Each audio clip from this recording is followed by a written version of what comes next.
Hello students, I am Ajit Upadhyay. आज हम बात कर रहे हैं सॉलिड स्टेट चैप्टर के इम्परफेक्शंस इन सॉलिड टॉपिक की। Imperfections occurs in our crystalline solid due to dislocation or mixing of impurity in it. Dislocation means dislocation of their constituent particles. Constituent particles अगर डिलोकेट हो जाए अपनी position से या इसमें कोई इम्प्योरिटी मिल जाए तो हम कह सकते हैं सॉलिड बिकम इनपरफेक्ट माने डिफेक्ट आ गया इसके अंदर। Any deviation from the perfect arrangement of atom और आयन और molecule in crystal is called imperfection. This is also called defect. Defect is classified into two categories. One category is point defect and another category is line defect. Point defect, it represented only when a single constituent particle show irregularity. Means या तो ये अपनी position से हट जाए कहीं या crystal के बाहर चला जाए या डिलोकेट हो जाए. But in line defect a whole line is defected. Whole line is defected. In our syllabus only point defect is mentioned. So point defect is further classified into three categories. First, stoichiometric defect. Second, non-stoichiometric defect. And third, impurity defect. Stoichiometric defect means molecule का formula change नहीं होना चाहिए.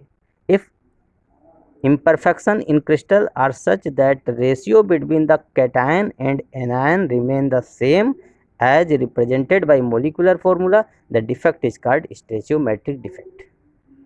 Okay, इसका just opposite हमारा non स्टोइचियोमेट्रिक defect होगा, उसको हम बाद में डिस्कस करेंगे. स्टोइचियोमेट्रिक डिफेक्ट को हम इंट्रिंसिक डिफेक्ट भी बोलते हैं. Stoichiometric defect is classified into two category, vacancy defect and interstitial defect. Very simple. In vacancy defect our constituent particle move from its position and go outer side of the crystal lattice. Okay, this is called vacancy defect. And in vacancy defect density of crystal is decreases because mass is decreases but volume remains same. Okay, but in interstitial defect some impurities are come from outer side and set up into their intermolecular space.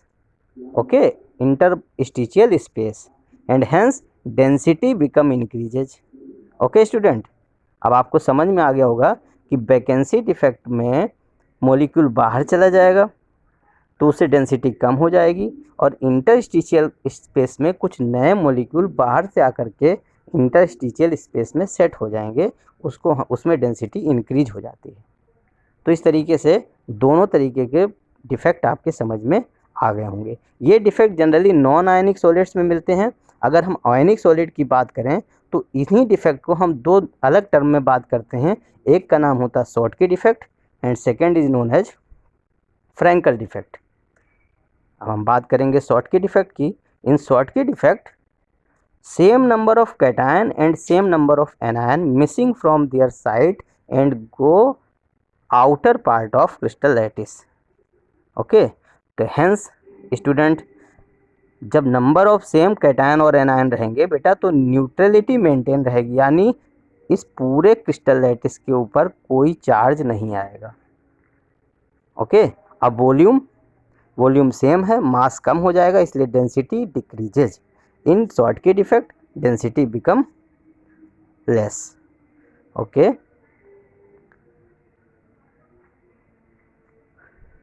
सबसे main बात इसमें बेटा ये होती है Schottky defect वहीं पे मिलेगा जहाँ पे लगभग कैटायन और एनायन की साइज लगभग बराबर होगी और इसीलिए लोग बाहर चले जाते हैं. ये हाईली आयनिक कंपाउंड होते हैं, इनका कोऑर्डिनेशन नंबर हाई होता है. ठीक है, और इसमें इनके साइज में ज़्यादा डिफरेंस नहीं होता है. एग्जाम्पल आपके सामने है NaCl, KCl, KBr, AgBr or CaCl. Here AgBr is very important because it is common in both Schottky defect as well as Frankel defect. So it is very important. आपके board exams में कई बार पूछा गया है, इस बार भी पूछा जा सकता है कि AgBr एक ऐसा क्रिस्टल है जिसमें दोनों तरीके के डिफेक्ट आपको देखने को मिलेंगे. सो कहीं इसको आप ज़रूर नोट करिए. अब हम बात करेंगे इसके बाद फ्रैंकल डिफेक्ट में. फ्रैंकल डिफेक्ट, अब फ्रैंकल डिफेक्ट की बात करेंगे.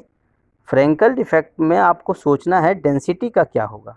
क्यों? फ्रैंकल डिफेक्ट में कम से कम जो आपका कैटायन होगा उसकी साइज़ काफ़ी छोटी होनी चाहिए और एनायन की साइज़ काफ़ी बड़ी होनी चाहिए. जब कैटायन की साइज़ छोटी होगी, इतनी छोटी होगी कि इंटरस्टिशियल स्पेस में जा कर के सेट हो जाए, तो हमारा कैटायन उठेगा अपनी ओरिजिनल पोजीशन से और गो इनटू इंटरस्टिशियल स्पेस, यानी इसमें कहीं बाहर नहीं गया हमारा कोई भी आयन. इसका मतलब यहाँ पे डेंसिटी रिमेन सेम रहेगी, इलेक्ट्रिकल न्यूट्रलिटी मेंटेन रहेगी, स्ट्रेचियोमेट्री भी मेंटेन रहेगी. यानी हमारे इस फ्रैंकल डिफेक्ट के बाद डेंसिटी पे कोई असर नहीं पड़ता है. बेटा हम यहाँ पे बात करेंगे कि ये किस तरीके का है, ये इंटरस्टिशियल है या वैकेंसी डिफेक्ट है. तो इसमें दोनों डिफेक्ट कॉमन है क्योंकि यहाँ पे इंटरस्टिशियल स्पेस वाला का वर्क भी हो रहा है और साथ में वैकेंसी डिफेक्ट भी पाया जा रहा है. यानी Frenkel defect is a common defect in which both type of defect are mentioned. Okay, अब इसके लिए हमारी क्राइटेरिया क्या है. आप फ्रैंकल डिफेक्ट वहाँ पे मिलेगा जहाँ कैटायन की साइज़ काफ़ी छोटी होगी. जनरली सिल्वर के जितने क्लोराइड्स होते हैं उसमें फ्रैंकल डिफेक्ट देखने को मिलता है. तो आपको याद करने का तरीका मैंने बताया है. अब एक क्वेश्चन यहाँ पे बोर्ड में एक बार पूछा गया बेटा कि जो आपके फर्स्ट ग्रुप के एलिमेंट हैं जैसे NaCl, KCl, इनमें फ्रैंकल डिफेक्ट क्यों नहीं मिलता है. Because the size of cation is bigger. जो हमारे फर्स्ट ग्रुप के एलिमेंट्स होते हैं they are bigger in size, तो उनकी साइज़ बड़ी होती है, इसलिए वे इंटरस्टिशियल स्पेस में नहीं जा पाते हैं. थर्ड बात करेंगे impurity defect. In impurity defect it is very simple. इसमें हम बाहर से कोई ऐसी इम्प्योरिटी मिलाएंगे जिसके कैटायन पे हमारे क्रिस्टल के कैटायन से ज़्यादा चार्ज होगा. फॉर एग्जांपल अगर आपके पास NaCl का क्रिस्टल है तो आप इसमें SrCl2 मिला दीजिए. तो Na है 1 पॉजिटिव चार्ज बट Sr है +2 चार्ज. सो 1 Sr displace 2 Na plus ions. Okay बेटा, फॉर एग्जांपल देखिए आपके सामने NaCl के क्रिस्टल हैं. NaCl में मैंने एक Sr मिलाया हुआ है. अब ये Sr क्या करेगा, 2 Na प्लस आयंस को उनकी पोजीशन से बाहर कर देगा, यानी वो क्रिस्टल से बाहर चले जाएंगे. फिर भी इलेक्ट्रिकल न्यूट्रलिटी मेंटेन रहेगी और हमारे अंदर एक कैटायनिक वैकेंसी मिलेगी. और ये कैटायनिक वैकेंसी जो यहाँ पे मिलेगी इसलिए इसको हम बोलेंगे इम्प्योरिटी डिफेक्ट. और ये एक वैकेंसी डिफेक्ट का एक टाइप आप इसको बोल सकते हैं, बट इसको अलग रखा गया है क्योंकि इम्प्योरिटी इसमें बाहर से मिलाई जाती है, इसलिए हम इसको इम्प्योरिटी डिफेक्ट के अंदर रखते हैं. दूसरा एग्जांपल हमारा